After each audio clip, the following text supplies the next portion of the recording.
আসসালামু আলাইকুম, আমি নাইম দক্ষিণ কোরিয়া থেকে। আওয়ামী লীগকে বাদ দিয়ে যে নির্বাচন, এই নির্বাচন একটা অবৈধভাবে ক্ষমতা দখলকারী অধীনে নির্বাচন, যে নির্বাচনে ভোট কারচুপি মানে একেবারে প্রকাশ্যভাবে, যেদিন নির্বাচন তার আগের দিন সন্ধ্যা থেকেই সিল মারা, বাক্স ভরা, ব্যালটে ভরে ফেলেছিল। সেই ধরনের একটা নির্বাচন অনুষ্ঠিত হয়ে গেল, সম্পূর্ণ অবৈধ, সরকারের হাতে অবৈধ নির্বাচন।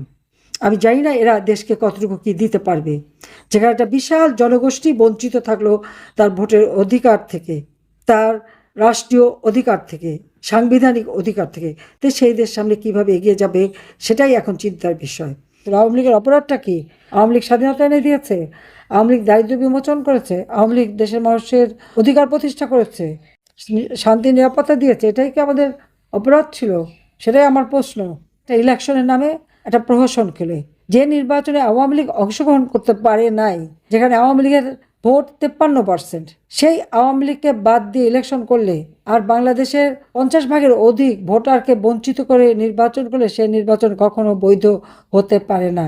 অবৈধ সরকারের হাতে নির্বাচন অবৈধই থেকে যায়। আজকে দুর্ভাগ্য, বাংলাদেশে আওয়ামী লীগকে নির্বাচন করতে দেয়নি, তার নির্বাচন নামে যে খেলা, যে সরকার এসছে তার উপর দেশের মানুষ কোনো আস্থা বিশ্বাস রাখতে পারে না। একমাত্র আওয়ামী লীগই পারে বাংলাদেশের মানুষের ভাগ্য পরিবর্তন করতে, আওয়ামী লীগই পারে দেশকে উন্নত করতে, আওয়ামী লীগই পারে বাংলাদেশের জনগণের শান্তি নিরাপত্তা দিতে, উন্নতি দিতে এবং অর্থনৈতিক সমৃদ্ধি দিতে। তিল তিল করে 15টা বছর যে দেশটাকে গড়ে তুলেছিলাম, মাত্র 1 বছরের মধ্যে সেই দেশ ধ্বংস। তবে আমার দৃঢ় বিশ্বাস, বাংলাদেশের জনগণের প্রতি আমার আস্থা বিশ্বাস আছে, কারণ এত অপবাদ, এত বদনাম করা সত্ত্বেও যখনই নির্বাচন এসেছে এবং যখনই সার্ভে করেছে, দেখা গেছে আওয়ামী লীগ, এমনকি আওয়ামী লীগ 53% ভোটার আওয়ামী লীগকে সমর্থন করে। এত অপবাদ, এত কিছুর পরেও, নির্যাতনের পরেও, কারণ মানুষ আওয়ামী লীগকেই চায়, আওয়ামী লীগের উপরই তাদের আস্থা, এবং বাংলাদেশের মানুষ জানে যে একমাত্র আওয়ামী লীগই পারবে তাদের জীবন মান উন্নত করতে। আমাদের সকল অর্জিত অর্থনীতিকে সম্পূর্ণভাবে ধ্বংস, ব্যবসা বাণিজ্য সব দিক থেকে বাংলাদেশ যখন এত বেশি মানে সমৃদ্ধশালী ছিল, আজকে সেটা সম্পূর্ণ ধ্বংস করে দিয়ে গেল।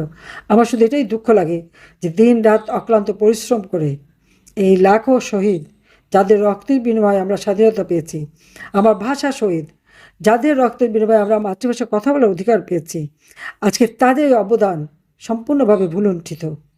আজকের বাংলাদেশ এখন অন্যের কাছে করুণা ভিক্ষা করার দেশ হয়ে গেছে।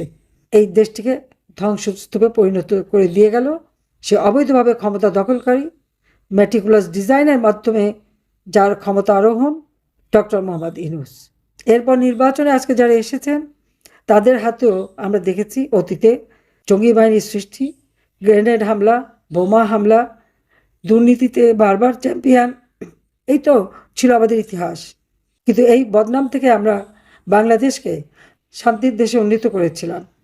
সকলের সাথে বন্ধুত্ব, কারোর সাথে বরিতা নয়, এই নীতি আমরা অনুসরণ করেছিলাম। আজকে সব কিছুই শেষ হয়ে গেছে।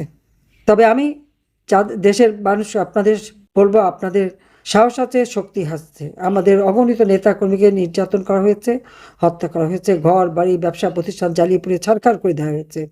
আজকে ছাত্র, শিক্ষক, আইনজীবী, সাংবাদিক, বুদ্ধিজীবী কেউই রেহাই পায়নি। এইরকম অবস্থা তো আমরা কখনো চাইনি। বাংলাদেশ হবে শান্তিপূর্ণ দেশ, বাংলাদেশ হবে শান্তির দেশ, উন্নত দেশ, এবং বাংলাদেশ হবে সারা বিশ্বে একটা বিস্ময় হিসেবে গড়ে উঠবে, উন্নয়নের রোল মডেল হিসেবে। ইনশাল্লাহ আবার আমরা দিন ফিরে পাবো, আমি বিশ্বাস করি। শহীদের রক্ত বৃথা যায় না।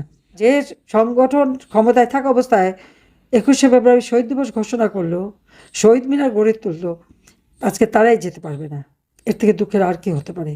তবে এই অন্ধকার কেটে যাবে, আবার বাংলাদেশের মানুষ সগৌরবে ফিরে আসবে, এই বিশ্বাস আমার আছে।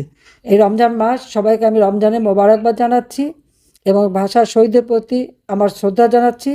ইনশাল্লাহ দিন ফিরে আসবে, জাতির পিতা বঙ্গবন্ধু শেখ মুজিবুর রহমানের স্বপ্নের সোনার বাংলা আমরা গড়ে তুলব। আপনাদের সবাইকে ধন্যবাদ। জয় বাংলা, জয় বঙ্গবন্ধু, বাংলাদেশ চিরজীবী হোক। খোদা হাফেজ।